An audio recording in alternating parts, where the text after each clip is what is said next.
우리가 이 땅을 살아가면서 신앙생활을 해갈 때 주님 기뻐하시는 신앙의 모습들이 있죠. 그때 우리가 선택을 해야 할 때가 참 많이 있습니다.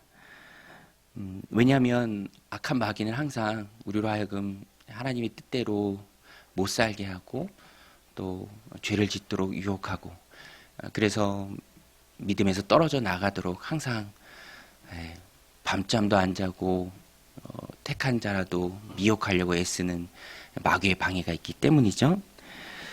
그래서 믿음의 신실한 삶을 살고자 한다면 세상을 거슬러 살아야 하고요.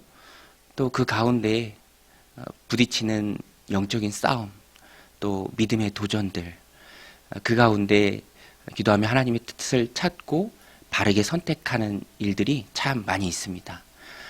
우리가 고백하잖아요. 쉽게 되는 게 없습니다. 신앙생활도 마찬가지죠. 부단히 애쓰고 정말로 하나님 부르시는 천국에 설 때까지, 하나님 품에 갈 때까지 그러한 도전 또 선택 항상 연속해서 있습니다. 그래서 신앙생활을 잘한다라는 것은요, 선택을 잘한다라는 거예요. 항상 하나님 편에 서기를 선택하고 믿음의 모험을 감행하며 믿음의 첫 발자국을 떼고, 그때 하나님 도우심을 경험하고 정말로 하나님 내 기도 들으시고 내 삶을 이끌어 주시는구나, 믿음으로 선택하고 결정했을 때 하나님 내 인생을 책임져 주시는구나 라는 것을 깨닫게 된다라는 것입니다. 오늘 본문에는 선택을 잘못한 사람이 한 명 나옵니다. 오늘 본문의 주된 내용이 빌라도에 관한 것입니다. 빌라도가 사형 판결을 내릴 수 있는 권한을 가진 자죠. 로마의 속국이 유대이기 때문에 유대는 사형 판결을 내릴 권한이 없습니다. 특별히 예수님의 경우처럼 종교적인 이유로는 그럴 수가 없죠. 그런데 사형 판결을 내릴 수 있는 총독, 로마의 총독 빌라도에게 예수님을 이제 넘깁니다. 우리나라도 그 총독의 제도에 대해서 참 잘 알죠. 로마의 총독이 그런 사형 판결을 내릴 수 있는 유일한 사람이었습니다. 그래서 예수님은 자연스럽게 빌라도에게 갑니다.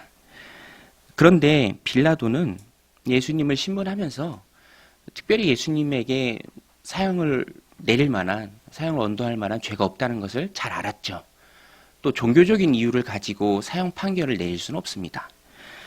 누가 봐도 예수님은 무지한 분이시죠.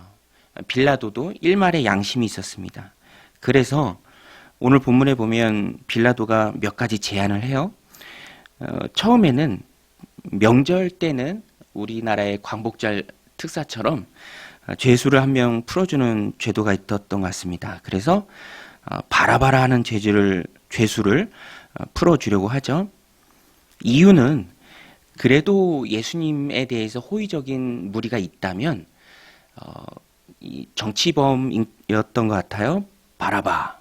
그보다는 당연히 예수님을 원할 것이기에 그런 사람들의 손을 빌려서, 예수님에게 아직은 호의적인 사람들의 손을 빌려서 예수님 풀어주려고 합니다. 17절, 18절에 보면 그들이 모였을 때 빌라도가 물으리되 너희는 내가 누구를 너에게 놓아주기를 원하느냐, 바라바나 그리스도라 하는 예수냐 하니 이는 그가 그들의 시기로 예수를 넘겨준 줄 알미더라. 다 알았어요. 시기로 죽일 죄가 없었지만 예수님을 넘겨준 줄 빌라도가 알았기 때문에 특사의 형식으로 예수님 풀어주려고 했습니다. 그런데 사실 이조차도 우리가 잘 알아야 하는 게 빌라도는 예수님을 그냥 풀어주어야 옳았습니다. 빌라도는 비겁한 모습을 보이는 것이죠. 우유부단한 사람이었습니다. 죄가 없으면 마땅히 풀려나야 맞죠. 또 우물쭈물하고 있을 때 아내가 사람을 이 총독에게 보냅니다. 19절에 보면 총독이 재판석에 앉았을 때에 그의 아내가 사람을 보내어 이르되 저 오른 사람에게 아무 상관도 하지 마옵소서. 오늘 꿈에 내가 그 사람을 인하여 애를 많이 태웠나이다 하더라. 패션 오브 크라이스트라는 영화에도 보면 이 장면이 참 인상 깊게 나옵니다. 빌라도의 아내가 꿈속에서 애를 많이 태웠고요. 그래서 사람을 보내면서까지 경고를 합니다. 일종의 경고죠. 이건 또한 하나님 주신 경고예요. 빌라도로 하여금 바른 선택, 옳은 선택을 할 수 있는 어쩌면 마지막 경고였습니다. 그런데 빌라도는 그렇게 하지 못하죠. 계속해서 노력은 하지만 안 됩니다. 23절에 보면 빌라도가 이르되 어찌미냐 무슨 악한 일을 하였느냐 그들이 더욱 소리질러 이르되 십자가에 못 박혀야 하겠나이다 하는지라. 저는 24절 말씀이 참 마음에 와닿았는데 결국에는 빌라도가 선택을 해요. 그런데 그 선택에 영향을 크게 끼친 게 뭐냐면 24절에 빌라도가 아무 성과도 없이 도리어 밀란이 나려는 것을 보고 물을 가져다가 무리 앞에 손을 씻으며 이르되 이 사람의 피해에 대하여 나는 무죄하니 너희가 당하라. 빌라도가 아무 성과도 없어. 노력은 많이 했지만 성과가 없었죠. 도리어 밀란이 나려는 것을 봅니다. 결국 빌라도는 성과주의의 사람이었습니다. 노력해서 성과가 있으면 추진을 하고 성과가 없거나 혹 부족하면 지금 예수님의 경우처럼 그러면 옳지 않은 일을 할지라도 그것을 하는 그런 사람이었죠. 판단의 기준이 성과였습니다. 이것이 참 오늘 우리들에게 주는 도전의 의미가 참 큽니다. 우리도 그럴 때가 참 많이 있죠. 분명한 하나님의 뜻, 그렇지만 세상의 압박, 사람들의 시선, 평가, 두려운 일들, 분명히 옳은 일이기는 하지만 그래서 내가 노력은 하지만 눈에 보이는 결과물이 없을 때 우리의 선택은 어떠할 것인가.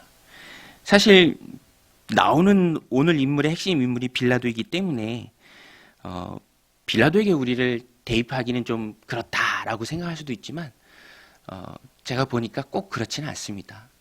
오늘 우리가 하나님 주신 삶을 살아갈 때 또 선택을 해야 할 때 빌라도와 같은 모습을 보일 때가 많이 있습니다. 빌라도는 잘못된 결정인 줄 알면서도 예수님께는 죄가 없는 줄 알면서도 그래서 자신이 노력은 했지만 결정적인 이유는 아무 성과가 없었기 때문에 결국에는 예수님을 채찍질하고 십자가에 못 박도록 내어줍니다. 오늘 우리가 하나님 주신 삶을 살아갈 때도 두 가지 이익이 충돌할 때가 있습니다. 세상과 믿음. 믿음의 편에 서기 위해 노력은 하죠. 애는 씁니다. 나름대로 내가 할 수 있는 것은 다 합니다. 그러나 성과가 없을 때, 또 빌라도는 성과도 두려워했고요. 또 사람도 두려워했습니다. 밀란이 있을까 봐.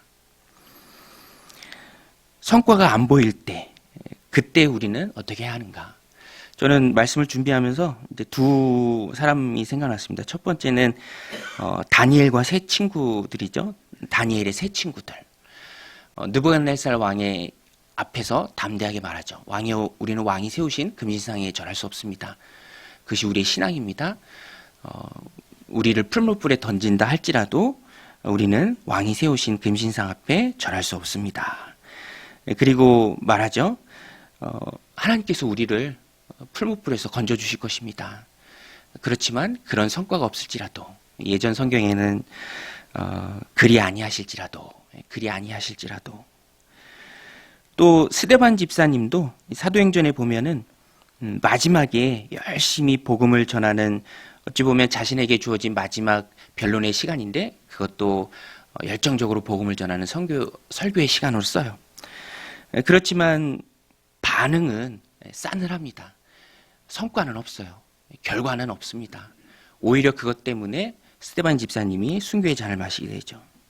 그럼에도 불구하고 스데반 집사님은 결과는 하나님께 맡기고 그들이 듣든지 아니 듣든지 말씀을 전했습니다. 오늘 우리도 사람을 두려워하지 않고 사람을 무서워하지 않고 사람의 시선보다 하나님의 시선을 더 중요하게 여겨야 합니다. 그리고 바른 선택을 하기 위해서 노력은 하지만 그래서 성과가 없다 할지라도 옳은 선택을 할 수 있어야죠. 빌라도는 옳은 선택을 못했죠. 그래서 빌라도는 저주받은 이름이 되었습니다. 지금도 매 주일마다 이제 사도신경을 할 때 항상 말하는 이름이 바로 빌라도죠. 듣든지 아니 듣든지, 성과가 있든지 없든지, 응답이 있든지 그렇지 않든지, 결과와 성과와 응답은 하나님의 영역이에요. 우리는 듣든지 아니 듣든지 상관없이, 성과가 있든지 없든지 상관없이, 그것이 분명한 하나님의 뜻이라면 다니엘의 세 친구들처럼, 또 스데반 집사님처럼, 또 하나님 앞에 붙들려 쓰임받았던 많은 신앙의 선배들이 그랬던 것처럼 우리도 하나님 앞에 서야 합니다. 사람을 무서워하는 것이 아니라 하나님을 두려워하는 것. 성과를 중요시 여겨서 노력의 좌절을 맛보는 것이 아니라 그것과는 상관없이 좌절하지 않고 하나님 편에 서는 것. 그것이 하나님 기뻐하시는 삶의 모습입니다. 요셉도 하나님 앞에서의 삶을 살았죠. 코람데오의 삶을 살았습니다. 오늘 우리가 하나님 주신 삶을 살아갈 때 많은 우리를 보는 사람들의 평가가 있고요. 또 내가 노력하는 것의 결과물들이 있을 수도 있고 또 없을 수도 있습니다. 그렇지만 그것과 상관없이 그것을 하나님께 맡기고 나는 내가 가야 할 길을 힘있게 걸어가는 것. 그것이 오늘 본문이 우리에게 말씀해 주고 있는 것입니다. 오늘 우리 이 말씀을 마음에 새기고 성과가 있든지 없든지, 혹 아무 성과가 없다 할지라도 그것이 하나님이 기뻐하시는 길이라면 세상을 거스르고 맞서 싸우고 하나님 앞에 하나님 편에 서는, 그리 아니하실지라도 하나님 편에 서서 하나님의 일을 힘있게 이뤄가는 믿음의 신실한 종들이 다 되시기를 주님의 이름으로 간절히 축원드립니다. 우리 같이 우리 반주해 주시고요. 말씀 붙들고 기도할 때 하나님, 우리가 아무 성과 없을지라도 우리 하나님 편에 서서 하나님 기뻐하시는 그 길을 힘있게 걸어가는 우리가 다 되게 하여 주시옵소서. 사람을 두려워하지 않고 하나님을 두려워하게 하여 주옵소서. 그래서 하나님 신앙생활을 잘하는, 믿음 생활을 잘하는 우리가 되게 하여 주시옵소서. 우리 함께 기도하며 나아가겠습니다.